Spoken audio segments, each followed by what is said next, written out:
Hey everybody, haven't been out here to the Riverwalk in quite some time. I live about an hour and a half away from it, but it's nice to be out here again. Beautiful, and there's a lot of things I've been noticing lately that are going on in the culture. I don't call it a civilization. That are alarming indicators of trends. One of them, well, before I get into that, let me tell you a funny story. Because I ran into a woman a little while ago today. I hadn't seen her in years. And we talked. It's like, how are you? It's like, what are you doing these days? And she said, I'm working at a church. And I paused. Oh.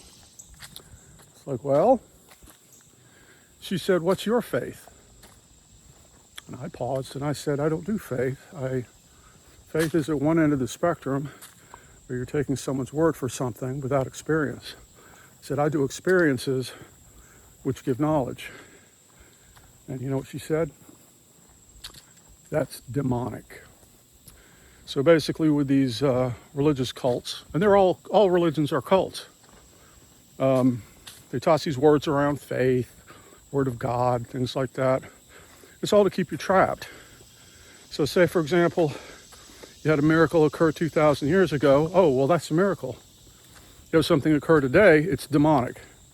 And what that is, that's the cult's way of shutting off the exits, closing the doors, so that you can't escape this under any circumstances. You can't leave this cult.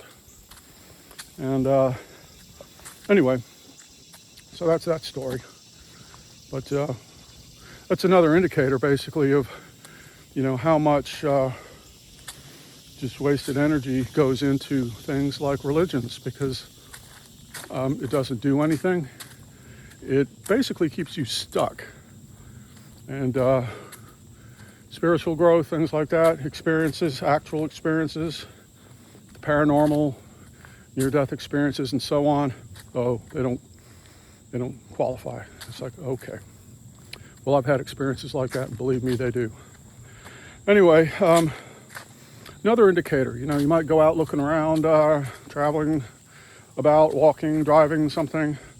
And it's like in the last several years, the size of vehicles has increased incredibly. So now you got these giant SUVs and even giant, larger monster trucks, I think they call them, with masculine names like Ram, things like that. And it's like, why this sudden explosion of giant vehicles? Well, apparently, if these vehicles have a small truck size wheelbase, they can get around fuel efficiency and emission standards. So basically, you can be a big macho guy with your gigantic truck and you're polluting more, you're using more than you need. I mean, come on. These things weigh a ton or more, and you weigh under 200 pounds or 200 pounds. It takes all that to move your butt around. Oh, I might need to move something someday. Well, why don't you just rent a truck if you need to move something? You might need to move something once or twice a year. So anyway, gigantic trucks, destroying the environment, ruining the future. Who's going to pay for it? Children of the future. That's who's going to pay for it. So that's one crazy thing that's going on. Backing into parking spaces, that's another one. Well, people say, well, there's cameras in the backs of the vehicles you can see now. It's like, really? We used to turn our heads to look. So what are we losing there? Flexibility of the spine? Yeah. But anyway, I can recall 20 years ago when vehicles were the same size, and it's like you could see through the windshields and windows of all the vehicles around you in a parking lot. So you didn't need to back into a parking space. So this trend is happening because of the size increase of vehicles. Now also, size increase of vehicles means more deaths, more accidents. People have been running over their own children in their driveways because they can't see them over the front. People will argue against that. They'll say, well, We got cameras now in front so you don't run over your children. Really? So you can't drive a vehicle without having cameras all around? You're looking at a screen with the cameras and not seeing where you're going? It is bonkers. So you might say it's another way of being hacked, your brain being hacked, which leads me to phones. People walking down the street looking at the phones, which throughout human history, who would have ever believed that this would happen?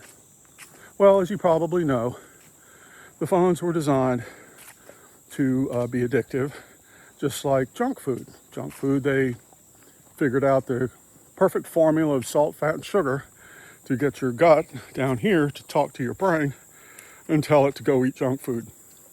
So that was done in laboratories, and it basically created an addiction problem. Well, what do the phones do? It's also about addiction.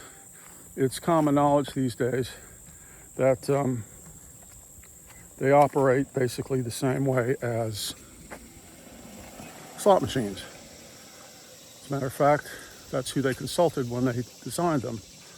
People that built slot machines for Las Vegas and things like that, gambling, intermittent rewards, and so on. So, let's see, driving gigantic vehicles that we don't need, addicted to a telephone, which is stealing your life away from you. What else? Tattoos? Oh, well, everybody's getting tattoos now. Oh, it's a form of self-expression, you know. Believe me, in a few decades, it's going to be as quaint as the Model T. And ridiculous, even more so than the hippies. You know, flower power, tie-dye. Because the thing about tattoos is that apparently the ink particles, when they go under your skin, your body treats them as basically a foreign body particle that's not supposed to be there. So what it does is it encapsulates it as it would a tumor with certain biological matter. And then after a while, it can't maintain that. It'll break down and it'll repeat the process over and over and over again. So basically having tattoos and having a whole bunch of them is worse. Your immune system is constantly fighting them. Yeah. Well, what happens if you get them removed? Well, they use lasers for that. And what it does is it breaks up the large globules into smaller ones. And now the immune system can get them out more easily, maybe, but a lot of them will wind up getting trapped in your lymph glands. And so lymph glands will begin to exhibit colors like yellow and blue and things like that. So basically, you can jump on this silly bandwagon of, getting tattoos, expressing yourself. Really, you're just copying other people. There's nothing unique or original about it at this point. It's a serious danger to health. And the more you get, the worse it is. So let's see, what else? Well, it's been said in certain disciplines, one is general systems theory, that large systems like our country and our economy tend to function in failure mode, which means they're moving forward through time, but things are not working. They're failing. So what do we have going on here? This crazy, stupid, dystopian landscape that we have of people backing their trucks in backwards with tattoos, glued to their telephones, addicted to crap food, everything else. Oh, here's another one. Well, why are relationships on the decrease? Male-female relationships, dating, marriage, so on. Well, if you're old enough to remember, say in high school, I graduated in the mid-70s, well, you would see someone who caught your attention for some reason, in some way. And so it created a sense of mystery. What can happen? What might happen? Where could this lead? And so you would have a crush, you would pursue it, not knowing what was going to come, whether it would be a happy ending, a sad ending, no ending. It didn't matter because the result was unknown. It was a mystery. Well, if you got a phone in your hand, in your pocket all the time that can supply you with the answer to something like that, pleasure hit, whatever, what the hell is the point of jumping into something where you never know what the end result is going to be? So that's a big part of why this is happening. Now,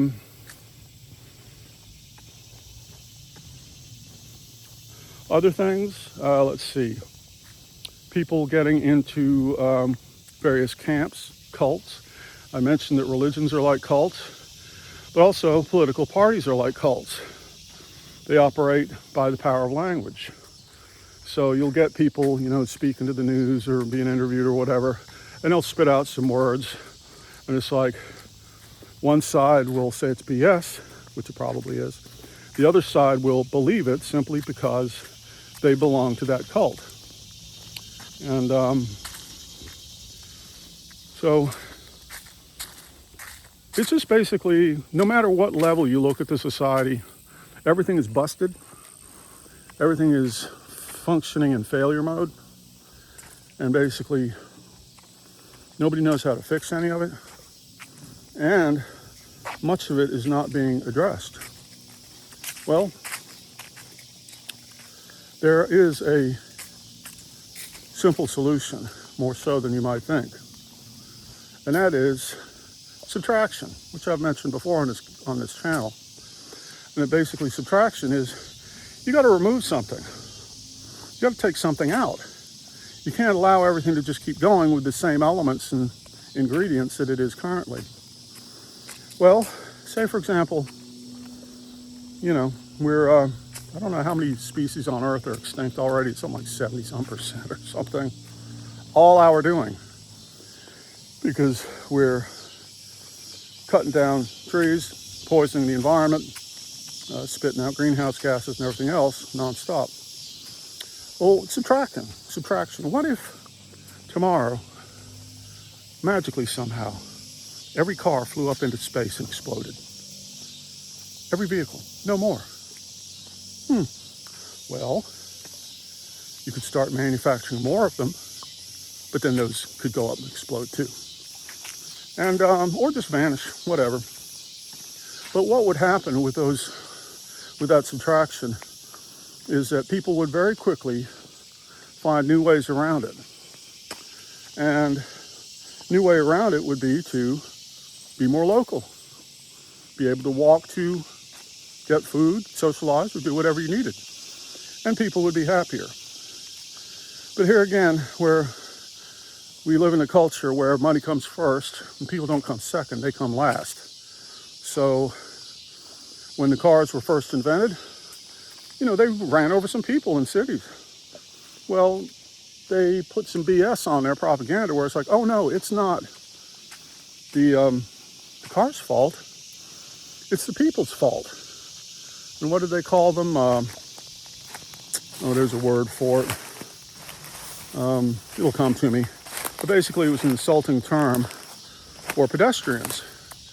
That it was their fault. They got run over. So anyway, every time there's been something that could benefit people at large, but was not profitable to the rich, it's been canceled, destroyed, cut out.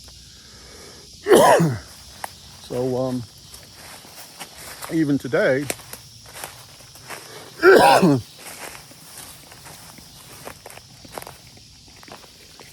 there are, it's like, well, you don't have a car, but you can walk, or you can use a bicycle, or you can use one of these little cart things or skateboard things, I don't know what you call them, and scoot around like that. Well, they just sold you something. You're using electricity, but you're not exercising your legs. And are they safe? Not really. You know, are motorcycles safe? I know so many people that have been killed or injured on motorcycles. It's not worth the risk. We see signs everywhere that say, look twice for motorcycles.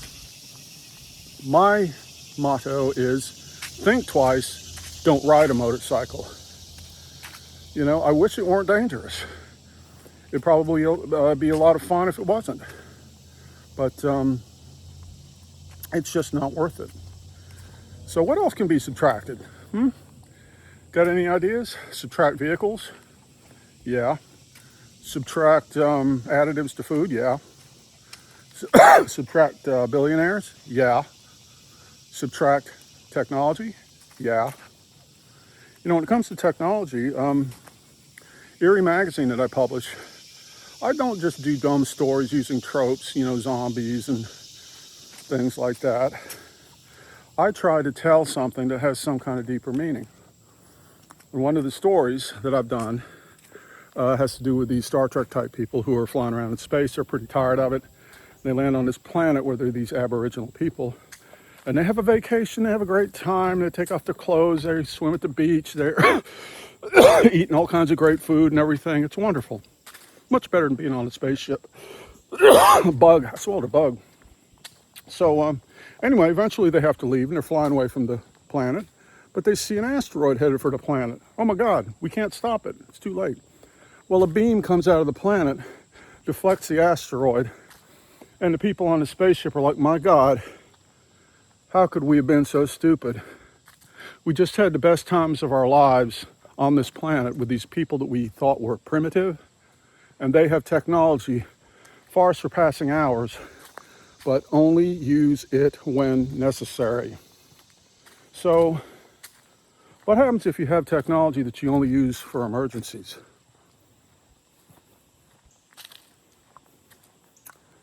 You know, anyway, whether or not anyone gets these stories or whether or not they register with people, you know, it's a little late. I tell you, when it comes to social media, it's another addiction problem. I hate it profoundly. I use it for business, for advertising, publicity. I hate having to do that. But I'm at the point now where I'm 67. I want to retire, take care of my family. And it's like I'm being economically waterboarded, just like everyone else. And so I've got to figure out how to keep my head above water and how to increase the income, you know, or maintain it. Because I tell you, a lot of people say, oh, I don't ever want to stop working. You know, it doesn't matter if I get old. I don't want to.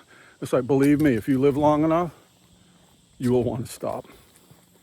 You will. Because, you know, you got to figure out why it is you're doing it. And the thing about art, entertainment, music, stuff like that, typically people are doing it for themselves. They're not doing it so much for the audience. And it doesn't usually come from a good place psychologically. But, you know, what happens if you conquer the world? You know, you get to be the most popular fantasy artist or comic artist or something like that. It's like, what do you do then? Are you finished? Can you retire, or do you just keep going? So, anyway, I won't go into all the causes of that, although I know them quite well. I'm at the end of the walk now, so let me see. Don't click like, don't subscribe, and don't share. How about that? Adios.